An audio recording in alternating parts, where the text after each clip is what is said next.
Hai Sobat Peta, jumpa lagi dengan saya Edward. Hari ini saya berada di Batam, tepatnya saya ditemani oleh seorang pakar properti Indonesia yang juga merupakan pendiri dari Trinity Land, serta juga merupakan guru dari Bapak Bong Chandra. Dan beliau juga adalah penulis buku Sunset and Sunrise Property. Buku ini menjadi pedoman saya dalam melakukan industri properti beberapa tahun terakhir ini.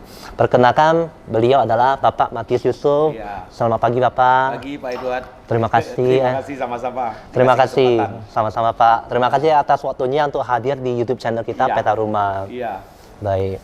Saya memiliki beberapa pertanyaan yang diberikan oleh teman-teman agensi. Oke. Menurut dari Bapak, kemarin saya baca dari buku ini, timing is everything. Iya. Dan saya pelajari adalah properti di tahun 2021 ini sedang menuju ke booming. Iya. Yang dimana kita lihat suku bunga bank sudah mulai turun, Iya. komoditas sudah mulai naik. Iya. Nah, jika benar properti sedang menuju ke arah booming begini, apa yang harus dilakukan oleh pelaku industri properti, terutama sebagai agensi properti? Iya. Terima kasih Pak Edward. Terima kasih sahabat YouTube di channel ini yang sangat luar biasa. Yang mau mengupas properti. Sebenarnya properti itu adalah jika properti itu mandek, maka semua bisnis sektornya ikut mandek. Nah, properti ini lagi siklusnya lagi mau naik. Properti itu siklus ada up down, up down, up down. Di buku saya yang terakhir, saya menulis property clock bahwa inilah waktunya sudah mau naik dari jam 6 ke jam 7, bahkan banyak orang tanya saya udah jam berapa, saya katakan udah di atas jam 7 sebenarnya. Apa yang perlu disikapin oleh agent? Agent itu harus bisa lebih daripada investor, lebih daripada developer, ya, karena agent itulah yang akan menjadi konsultan sebenarnya. Agent itu konsultan, agent itu juga harus banyak belajar, harus banyak lihat makroekonomi. Apa yang dikatakan oleh Kevin Roberts, dia direktur CEO Saatchi & Saatchi. Dia katakan, climb the mountain, dakilah di atas bukit. Anda bisa melihat seluruh apa yang terjadi di bawah. Kalau kita mau lihat pohon cukup di bawah, tapi kalau kita mau lihat hutan, kita harus di atas bukit. Makronya harus tahu. Makroekonomi lagi bagus nih. Tadi Pak Edward sudah katakan suku bunga sudah turun, LTV sudah rendah, DP-nya, kemudian asing bisa beli properti di Indonesia, sebentar lagi ada tes amnesti, kemudian kita melihat 169 negara bebas visa masuk Indonesia, dan kita akan melihat bahwa COVID pun, dari kita lihat COVID-19 walaupun ada perubahan-perubahan, nah tetapi saat ini COVID ini yang dari pandemi akan jadi endemik, sebenarnya tidak perlu dikhawatirkan. Jadi climb the mountain itu harus melihat makro ini. Ya, agent harus lihat makro ini lagi bagus, maka agent harus mulai bangkit, Pak Edward. Go to the jungle, harus turun ke lapangan. Jangan menunggu sesuatu terjadi. Tapi dalam moto hidup saya adalah buatlah sesuatu itu terjadi. Yang nunggu-nunggu itu tidak pernah akan berhasil. Jadi inilah kesempatan agent, go to the jungle. Kalau bisa, eat, makan, sleep, tidur, ya, dream with the market, mimpi bersama pasar, makan di situ, tidur di situ, mimpi bersama pasar itu. Pasar itu lagi mulai bangkit di 2021 di akhir ini, dan bahkan di 2022 itu akan menuju ke booming.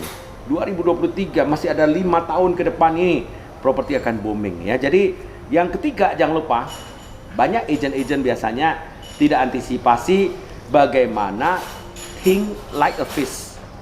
Think like a fish, merasakan apa yang dirasakan seekor ikan. Customernya maunya apa? Kita saat ini harus manjakan customer, ya. Customer itu harus dimanjakan sekarang. Karena ini masih buyer market, bukan seller market. Sebentar lagi tahun depan baru seller market, sekarang buyer market. Customer lah yang punya kesempatan. Customer lah yang saat ini harus diperhatikan, ya. Jika kita melakukan makronya kita sudah dua bagus, mikronya kita harus go to the jungle, jangan duduk di belakang meja aja, turun ke lapangan, ya. Ketiga, empathy, rasakan apa yang dirasakan oleh seekor ikan. Think like a fish. Take a walk in your customer shoes. Pakai sepatu customer, rasakan apa yang ia rasakan. Jangan apa yang kita rasakan, karena ini adalah buyer market. Baik, terima kasih. Nah, ketika kita sudah tahu apa yang harus dilakukan, Iya. tentunya saya suka yang Bapak ajarkan itu adalah kunci keberhasilan adalah fokus. Iya. Banyak sekali agensi ingin menjual semua properti Iya. di semua area. Iya. Nah, Bapak pernah ngajari ke saya, Iya. ketika kamu ingin segalanya, Iya. tidak ada yang didapatkan. Iya. Nah, kembali ke agent properti, fokus apa sih yang harus diterapkan oleh seorang agent? Betul. Agent zaman sekarang, mohon maaf, lebih mau proyek baru, proyek baru, proyek baru. Setiap ada baru dia ke sana, setiap ada baru dia ke sana. Akhirnya, yang paling penting itu agent itu menguasai gak product knowledge-nya. Tidak mungkin satu orang bisa kuasai seluruh project. Apa yang saya selalu katakan, if you want get many things, finally you get nothing. Ya. Semua kita mau. Gelar kita MBA, Master by Anything. Semua kalau bisa dibeli, semua mau ya. Tidak fokus. Fokus itu adalah follow one cause until success. Follow sesuatu sampai betul-betul sukses. Kalau bisa pegang proyek juga, pegang properti juga, betul-betul fokus. Kalau secondary market, tiap Sabtu Minggu open house. Kalau pegang primary, di primary aja betul-betul fokus sampai menguasai. Sampai kita tahu produknya, sampai kita tahu materinya, sampai kita tahu apa yang dipakai di sana. Sehingga kita bisa melebihi daripada yang lain. Jika kalau kita mau semuanya, saya percaya, saya 36 di properti 36 tahun, nggak mungkin bisa berhasil. Ada teman saya, salah satu teman saya dulu sama-sama di era, ya, dia naik konsep Pondok Indah aja. Dia tahu unit mana, lantai berapa, ada berapa kamar mandi, dan dia tahu kamar mandi di lantai berapa bocor. Sampai begitu, dia hanya jual, beli, sewa aja, dia kaya raya. Kita yang paling penting, tidak perlu banyak. Yang paling penting apa yang kita pegang sukses gak? Banyak juga agent-agent pegang developer. Hari ini pegang di sini, besok buka developer baru lagi, pergi lagi. Selamanya dia bukan betul-betul menjual, betul-betul jualan, tapi dia lebih banyak studi tour. Benar. Pergi kemana-mana tidak pernah fokus, tidak pernah berhasil gitu. Itulah yang saya selalu tekankan, fokus. Ya, Baik. itu dia. Nah, ketika kita ingin fokus, kita ingin memilih satu developer atau satu project, apa sih yang mesti dipertimbangkan seorang agent sebelum menentukan dia mau ikut project yang mana? Iya, itu penting. Jangan semua mau. Jangan semua project kita mau. Setuju. Jangan ada barang kita jual semua. Kita harus profesional. Yang paling penting lihat 5 hal. 1, location. Saya selalu katakan 5L. Lokasi, lokasi, lokasi, lokasi, dan lokasi. Lokasinya bagus gak? Kedua, akses. Aksesibilitasnya menuju lokasinya mudah gak gitu. Yang ketiga, punya konsep gak itu properti yang kita jual? Punya ru gak? Punya raw gak? Ya, punya soul gak itu propertinya? Itu konsep. Kemudian keempat, surroundingnya, lingkungannya 1-5 km ada apa di situ? Kemudian yang kelima, kalau dia adalah primary market, siapa? The man behind the gun. Di balik itu siapa gitu. Jadi jangan semua project kita mau jual, ya. Kalau kita mau jual semua, akhirnya tidak terjual. 1, nama kita rusak. Kedua, kita susah jual gitu ya. Kita bukan takut susah jual. Kita tidak takut. Yang paling penting perhatikan 5 hal itu. Baik, Kurang baik. lebih itu. Baik. Satu pertanyaan terakhir yang paling sering ditanya oleh tim agent Yes. adalah teknik untuk follow up. Ketika kita sudah fokus ke satu project, kita pasarkan, kita bikin event, pameran, kita sering mendapatkan database. Ya. Nah, database ini tentunya kita percaya properti itu orang membuat keputusan tidak langsung di tempat. Tidak, betul. Jadi, teknik follow up ini sangat diperlukan untuk membuahkan closing. Iya. Namun permasalahan yang timbul adalah terkadang customer itu ketika di follow up tidak terlalu merespon, baik via telepon, WhatsApp ataupun yang lainnya. Iya. Apakah ada teknik follow up khusus dari Pak Matius supaya bagaimana untuk membuahkan closing? Iya, sebenarnya menjual properti bukan hanya properti yang dijual. Kalau kita menguasai banyak tentang makro, mikro, kita bisa bicara makro, mikro dulu. Kalau kita langsung to the point, ada yang bisa terima. Ada juga ya. Ada yang nggak bisa terima. Akhirnya kita ditolak aja terus. Tidak pernah mendapatkan. Bisa nggak kita tahu dulu customer yang kita kunjungi itu bisnisnya apa. Kalau bisnisnya kelapa sawit, marilah kita belajar kelapa sawit sebentar. Kalau bisnisnya walet, kita belajar bagaimana memasukkan burung walet, bagaimana panennya.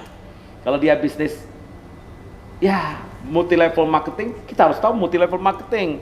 Dia bisnis online, bisnis kita harus tahu online bisnis. Dia bisnisnya apa, ini kita perlu tahu. Sehingga orang merasakan bahwa kita datang bukan menyesakkan tempat, bukan buat dia sesak, tapi membuat dia menjadi solusi. Kita harus jadi problem solving, bukan make a problem. Banyak orang datang ke orang, dia buat problem. Kita problem solver. Kita adalah problem yang bisa solve dia punya masalah. Saya percaya lebih bagus memberi dulu, baru kita diberi.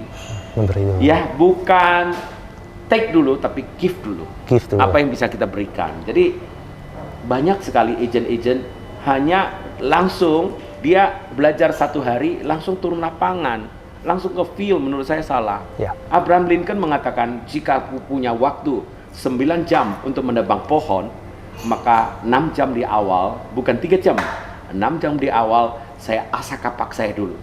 Saya kapak saya tajam, maka sekali saya ayun kapak, semua pohon di depan saya akan tumbang semua. Jadi kita harus belajar dulu. Kita harus kuasai dulu semua masalah. Kita turun, percayalah, maka akurasinya tepat. Memang menjual properti itu harus pakai rumus Brand Tracy, 10:3:1. Satu mau closing, harus cari 10 orang. 30% yang dengarkan kita 3 orang, 1 terjadi closing. Kalau mau closing 10 unit dalam 1 bulan, kita harus kunjungi 100 orang. Karena penjualan equal dengan aktivitas. Kalau aktivitas kita gak ada, bagaimana bisa jualan? Ya, aktivitas berbanding lurus ya dengan penjualan. Jadi kita perlu asah kapak ini, saya katakan. Dan kita jangan lupa ya, untuk menjual properti itu 10:3:1. Kalau 3 mendengarkan kita, sudah terjadi 1 closing. Nah, bagaimana 3 mendengarkan kita? Saya sudah katakan, Anda harus fokus, Anda harus rajin, Anda datang terus, walaupun diusir seperti Anda pacaran. Dulu Anda pacaran, hujan pun Anda tunggu, sampai lembut hatinya. Bagaimana melembutkan hati customer? Sama dengan ingat, waktu Anda pacaran dulu. Setuju, setuju. Kita mempelajari Ya. calon pembeli kita dulu. Iya, betul. Baik. Sebelum kita tutup video acara ini, apakah ada tambahan dari atau tips dari Bapak sebagai pakar properti untuk agent properti? Ya, agent properti jangan lupa ya. Kalau kita diminta hanya satu choice untuk memilih, satu choice untuk menjual properti. Jangan lupa, proyek yang susah ada mudahnya. Proyek yang mudah juga ada susahnya. Oke. Jadi tidak ada proyek yang susah. Kadang-kadang yang susah adalah diri kita sendiri. Jangan susahin kita. Jangan susahin diri sendiri. Maka semua akan jadi mudah kalau kita punya kemauan. Mari kita punya kemauan yang kuat. Ya, seperti Nike mengatakan, just do it. Maka kita foto selalu just do it. Just do Dapat it. duit. Ini yang perlu saya sampaikan kepada semua yang ikutin acara ini, yang habis hari ini dengar, besok harus berubah. Saya percaya Anda lah menjadi orang kaya di depan. Kedepannya Anda orang kaya. Baik, baik. Terima kasih sekali. Terima kasih sekali lagi atas waktunya Pak Matius. Semoga video ini bermanfaat buat Sobat Peta, terutama buat agent-agent properti yang apalagi yang sedang merintis. Jangan lupa untuk like, subscribe YouTube channel kita Peta Rumah. Sampai jumpa lagi di video lain berikutnya. Terima kasih.